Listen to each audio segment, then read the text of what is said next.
All right, everybody. Welcome back to Three Corky Dudes. This episode, we have a very special guest all the way from Iowa, and he's sitting next to Ben. Ben, who's our special guest today? Today we've got Kent Foulkner from Cedar Ridge Winery.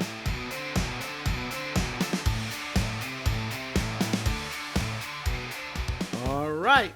Now, let's see all about our guest, Kent. If I can have Ben, you got some questions lined up? Where you Yeah, coming from? Where you at? yeah, for Cedar Ridge Winery, kind of in the Cedar Rapids, Iowa City area in Iowa. Kent, if you want to kind of talk a little bit about what got you into the wine industry. Oh gosh, that could be a really long story, but long story short, I actually used to work for a window and door manufacturing company up in Dubuque, Yeah. right? And my territory was the West Coast. So I traveled out to the West Coast quite a bit, and some of the guys I worked with had wineries. And there was a day we were out there, and one of my guys out there, he poured me a glass of Pinot Noir from the Santa Cruz Mountains. And at that point, I wasn't a huge wine drinker. It just didn't register. I had a beer. That was good for me. Coronas were life. And ended up I tasted this wine, and it just blew my mind. I was like, oh my god, I really love this. I mean, you also got to factor in I'm in the mountains. I have vineyards. I have a picnic basket full of delicious foods, cheeses, meats, everything in between, like full charcuterie, and it just locked in my head of such a special moment. And then the 2008 housing market crash hit, right? And I was in the housing market. So I didn't want a pink slip. So I went and got proactive in looking for my new career and went into culinary school, and I focused on wine and food. And luckily, we're 2 miles away from my culinary school is this beautiful vineyard. So I landed here right after college. That's fantastic. So I'm going to interrupt because Steve, notice he had wine from the West Coast, the best coast, not the East. When he Okay, okay, on we go. So Ben's got some questions for you. All right, Yeah. go ahead, Uh, Ben. Why don't you talk a fire little them bit. away? Yeah, we'll talk a little bit about kind of Iowa as like a region, as well as the Midwest, and kind of what wine looks like in the Midwest. Yeah. It's not easy, right? Like I guess growing grapes in general is not easy. If it was, everybody would do it. But um, you know, the Midwest, especially here where we live, it's not conducive for human life. I mean, it is just blazing hot. It is blazing cold. We have derechos, which are land hurricanes. We have tornadoes. We have, droughts. We have, like, this year we are above average on rainfall, where it's rained every week this year, I swear. So we have a lot of disease pressure in our vineyards. It's just you never know what you're going to get. Mother Nature throws you a twist every single year. So every vintage is drastically different. And as a winemaker, to be able to make something consistent or cohesive, it's extremely challenging. But the one thing I love about this region the most is it's a cold climate. We use a lot of cold hardy hybrid grape varietals. We can't use vinifera, which vinifera is Merlot, Cabernet Sauvignon, Chardonnay, those styles that you typically see on a grocery store shelves. We can't grow those here. They will not survive our winters. So we have to use these hybrids, which I think are absolutely phenomenal. You get a good La Crescent or a La Crosse or a Marquette. They are beautiful grapes on their own. So we like to treat them honestly and make cold hardy varietals, as in like crisp white wines. We need lots of acidity here in cold climates, right? Our reds are not big and bold. They have lots of bright, juicy flavors. Little to no tannin structure, no grip. Texture is very soft, but it's just really bright and juicy. Almost think of like a Beaujolais Nouveau out of France. That's our best reds. And rosés, great. Like I think Illinois is known for their rosés. Just because of how long the state is. We embrace our cold, and we embrace acidity, and we embrace those bright aromatic flavors and aromas that we have here. Yeah, love it. Okay.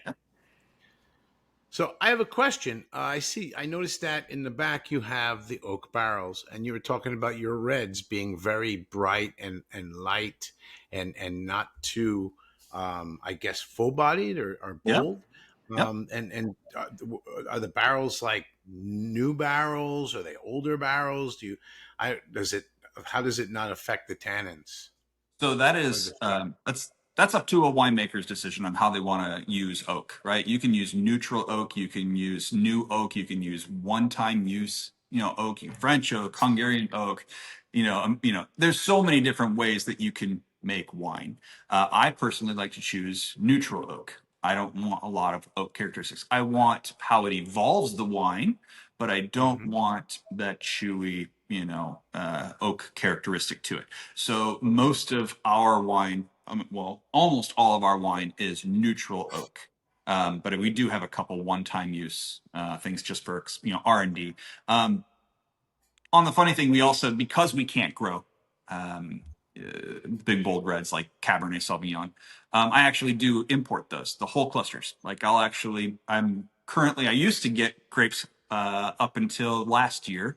I used to get all my grapes, Cabernet Sauvignon, Merlot. I would buy it all from California. So I get it from Lodi and a couple other places. So I used to bring in for the last 10 plus years, I would bring in half-ton bins of whole cluster hand-picked grapes from California. But last year I switched it up, and we were able to get fruit from the Red Mountain AVA of Washington State. So I get nothing but Cabernet Sauvignon, Merlot, and Petit Verdot from the Red Mountain AVA. So that's actually what's Sounds behind us. Because I was when I was calling Ben and checking on him, I was like, "Have you guys done a Merlot episode yet?" And he's like, "No, I think we're gonna do one soon." And I'm like, "Well, we have Merlot that was fermented and maybe not grown here in Iowa, but there is Merlot that was fermented and aged and is here in Iowa, and I think we need to go straight from the barrel instead of Oh, trying to find a bottle." So that sounds that is great. that hence why we're here. There we go. Okay, I like it. And you are the head winemaker there, I would All the above. assume. Yeah. Okay. So Yeah. I'm the head winemaker. I am the vineyard manager. I think they call them vignerons in France, but yeah, I do it all. I do have an assistant here, but he is heading off to northern Michigan to go explore vineyards up there. So he'll be leaving here within the next 2 weeks and moving up there, and that will make me solo again. So we have about 10 acres of vines here on our hillsides. Oh, But great. we do bring in a lot of juice from New York. We bring in grapes, obviously, from the West Coast. So roughly, we make around 20,000 gallons of wine here annually. Wow. And it's all hybrid is grown on estate grown. That's All correct. hybrid grape. That's correct. Great. Yep. So we I love and French hybrid. I American love it. hybrids too. Yes. Yep. Yeah. So Mhm. like our Maréchal Foch is a French American hybrid, and we grow that. We grow Frontenac, Marquette, Saint Pepin, Saint Croix, Lacrosse, La Crescent, Elvira, Edelweiss, Brianna.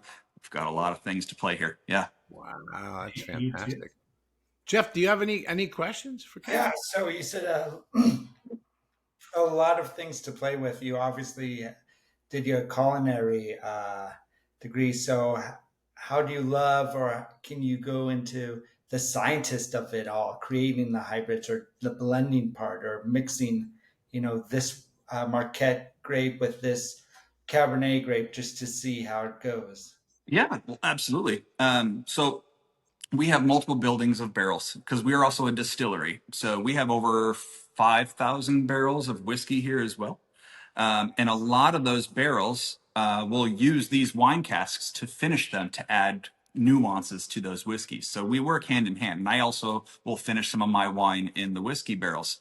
But it's all about chasing flavors and creating, a reason, like I want a nice, something similar to a Pinot Noir. Um, our grape varietals that we have out there, like our Frontenac and our Marquette, they're delicious on their own, but they're slightly incomplete.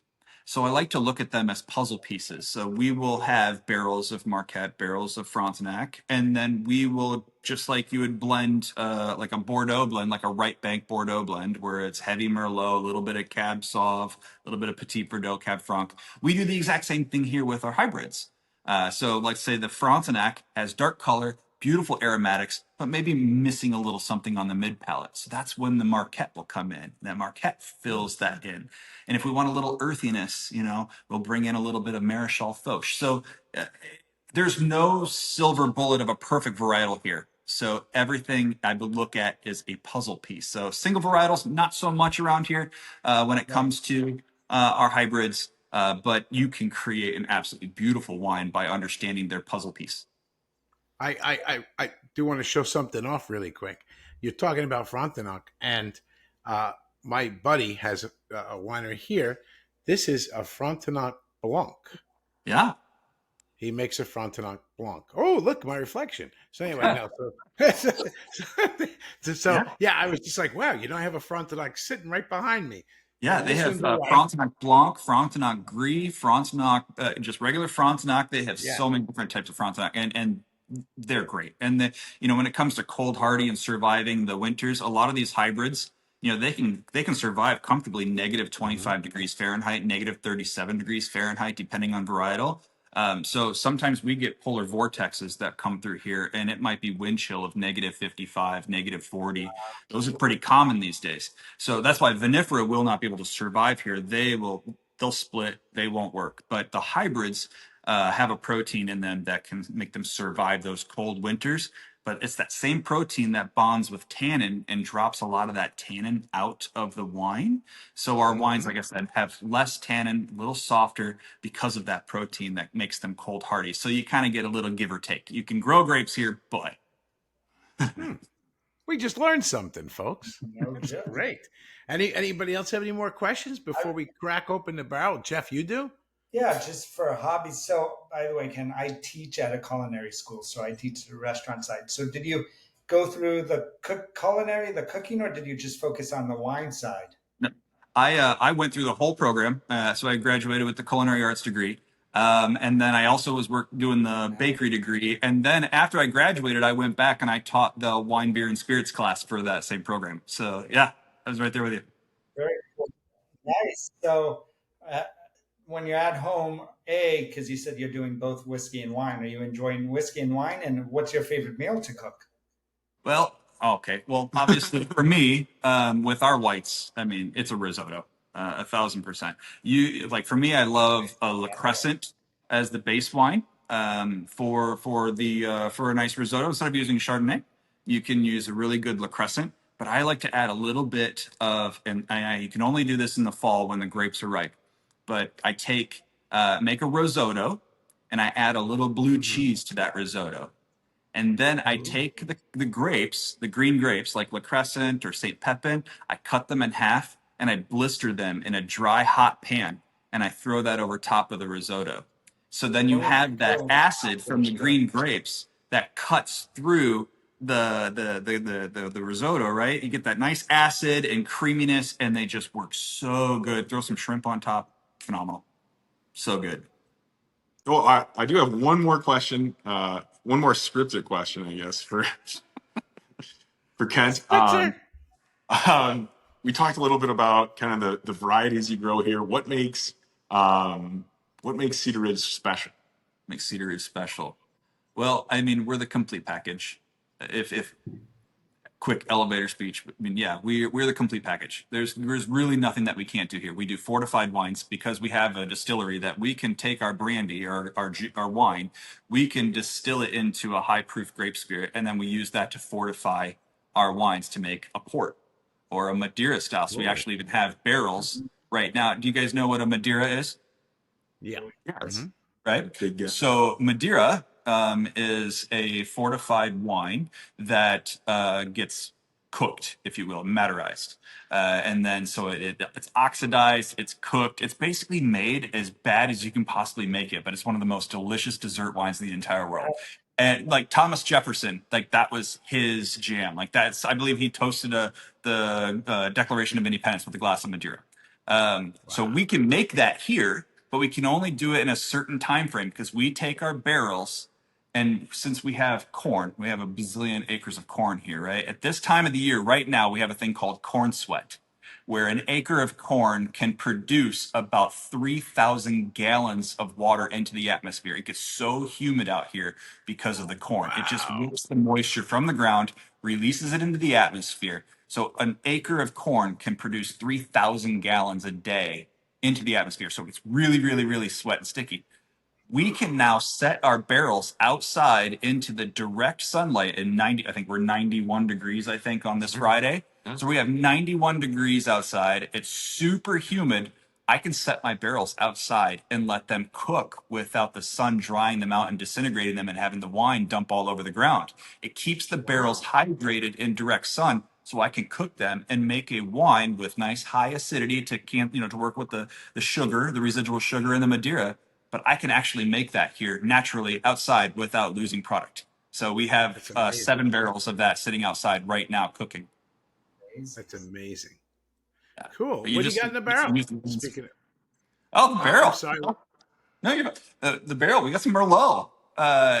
My favorite grape varietal is Merlot. And again, that was the whole reason why I contacted Ben, because I was sitting there thinking, I'm like, you guys got to be doing a Merlot episode soon, right? Because I love it. I think Merlot is like the core of every good wine, and I think Bordeaux agrees with me. So we do a what I would say a right bank Bordeaux style, where it is heavy Merlot influenced.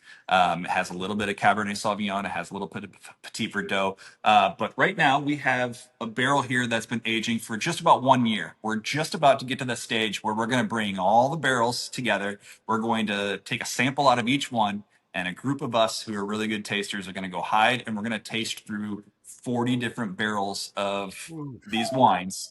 We're going to understand the characteristics of each individual barrel, and we're going to piece together that blend that is similar to like a Bordeaux blend. Oh my And then we're God. going to create that blend in a tank and then refill the barrels as a blend and then let that age for at least another 6 more months. So we'll have about 18 months in oak age, and roughly the wine tells us what we're going to do.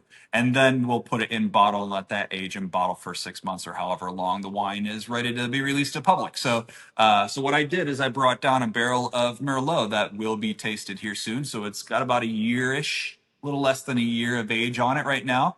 So it should be a very bright and juicy form of a Merlot that I thought I could share. Yeah, that'd be great. Yeah. I want to reach across the screen I know, I'm and so grab the jealous. wine thief. Yes, there you go. Yes. Actually, I thought this would be the perfect restaurant name. You call the restaurant the Wine Thief. I thought that would be like Yes. an outstanding.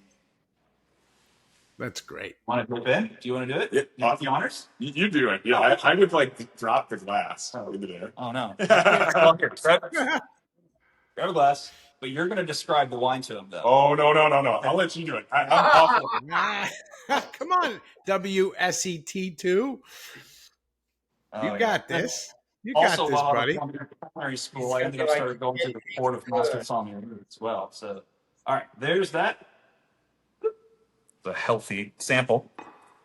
Put the back in. All right, give her a swirl. You can kind of see the colors already nice and rich, right? It's got that nice ruby color to it. It's not super dark. It's not inky black by any means. Merlot is not a super rich, heavy. It can be, but I don't make it in that style. Which again, you can make Merlot in so many different styles. It is so versatile. That is exactly why I love it so much, because if you want a light bodied, you want a medium bodied, you want a monster rich tannic, old school 90s Napa, you can play so much with Merlot. But what's your first fruit? Okay. Get on it.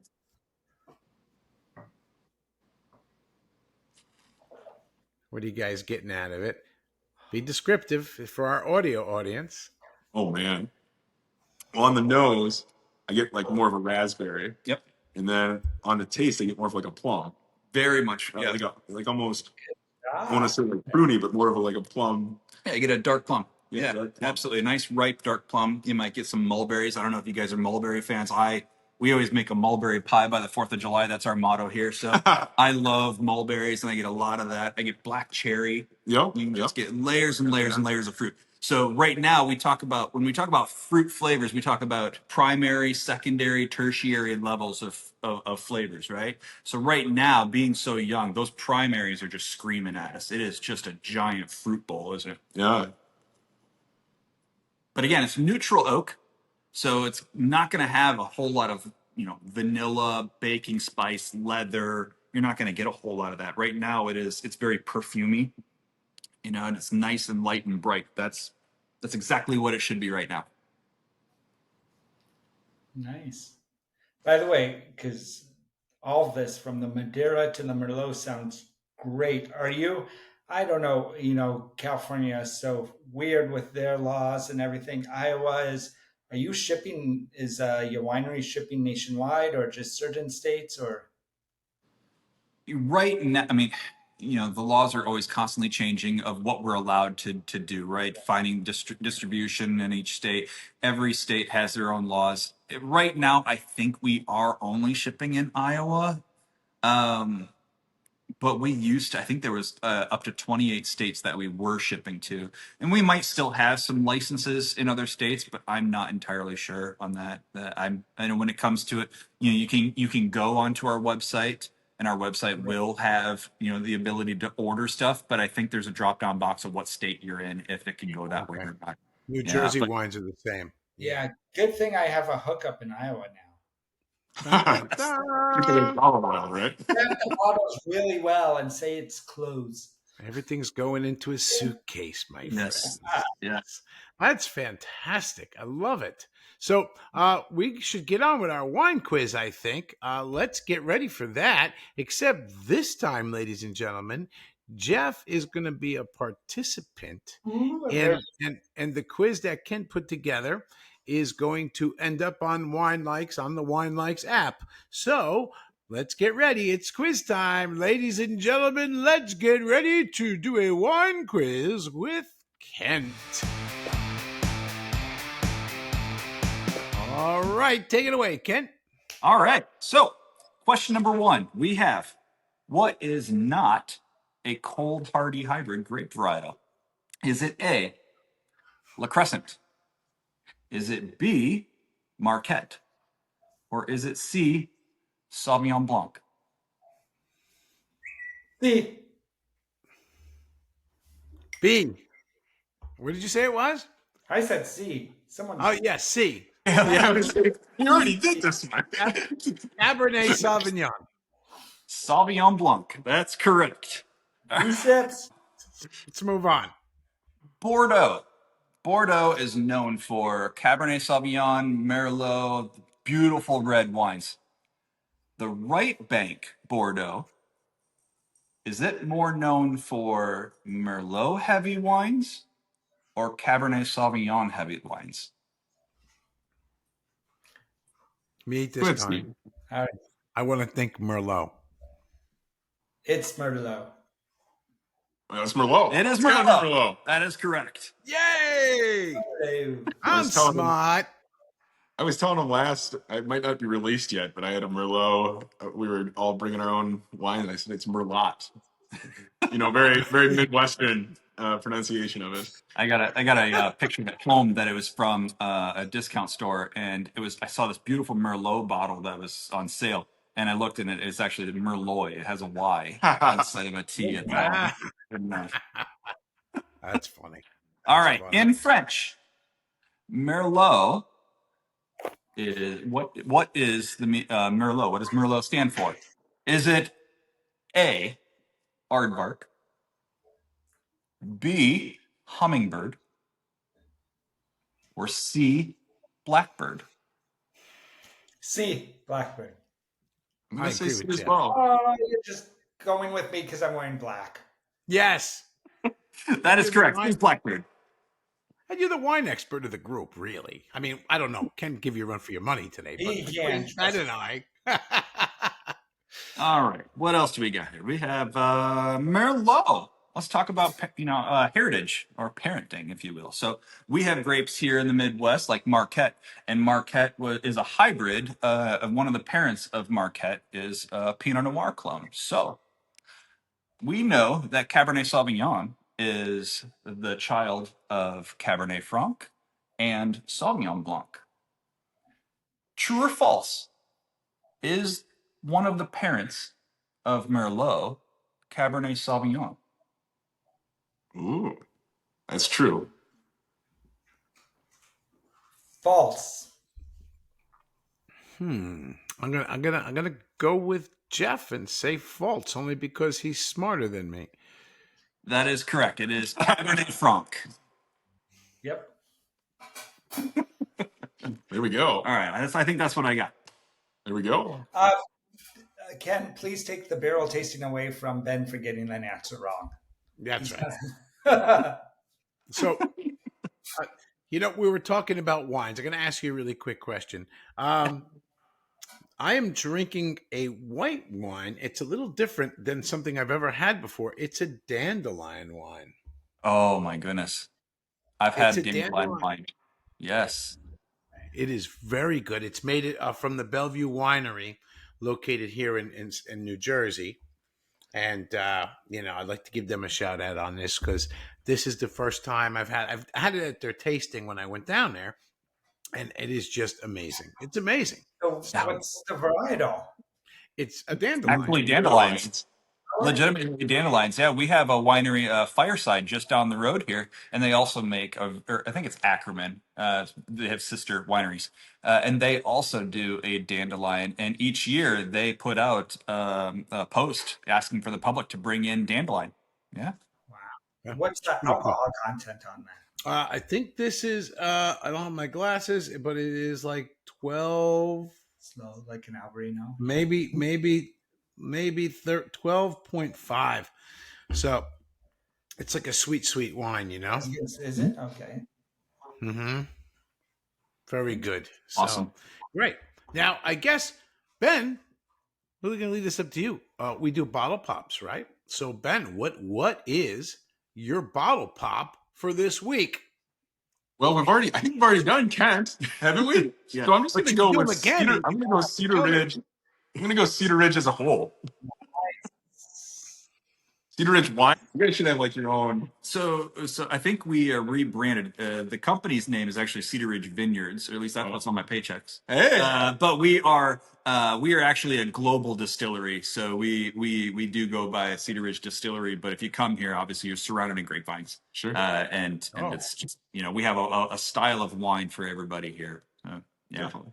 And a restaurant and all the other stuff here too. Yeah. Ooh, 20th anniversary. I'm Saturday. sorry, what was it? Next Saturday. Next Saturday. Yeah. Ooh, okay, 20 years. And have you been with them how long? 10. Wow. 10. Wow. Okay. Congratulations. That's great. Yeah, congratulations is right. Well, on that note, let's just ask. We're going to go around the room. Let's start with Kent. Kent, where can people find you directly on Instagram or anywhere? Oh my gosh. On Instagram, me directly, it is literally my name. I don't have a fanciful name, so it's Kent Foulkner. That's just me. And then otherwise, if you're looking at Cedar Ridge, you can find Cedar Ridge Distillery on Instagram, Facebook, all the social media. And we're right here in Swisher, Iowa, but closer to Cedar Rapids. Yep. Great. And how about you, Jeff? Where can everybody find you? Well, you can always find me on my app. That's the Wine Likes app, and that's also usually everything social media. Just look up Wine Likes app, and you'll find me and the app. You, Steve? You can find me I changed it. I rebranded, folks. We're no longer NJ Stomps the Grape. We are Stevie Stomps the Grape at TikTok, YouTube, and my blog is steviestompsthegrape.com. We do about New Jersey wines, talk about hybrids, talk about all kinds of great stuff, winemaking process for the homemade winemaker. So check it out if you get a chance. And Ben, what about you? Yeah, you guys can find me at Wine Mile on YouTube and Instagram.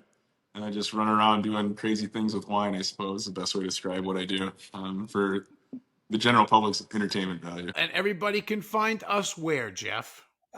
Easily on Instagram, TikTok, all of the socials. We're 3. That's 3 spelled out. Corky Dudes, as you can tell. We're pretty quirky. Until next time, thank you very, very much. And this was a great time. Thank you, Kent. Thank you very much. Salud. Cheers. It was great. Thank you for giving us the time today. We really appreciate it. And Ben, thank you for taking a long drive out to see Kent. Oh, Much anytime I can hang appreciated. out with him, it's great. It's a good time. All right, guys. Well, thanks so much, and we'll catch you next time. Keep stomping, America.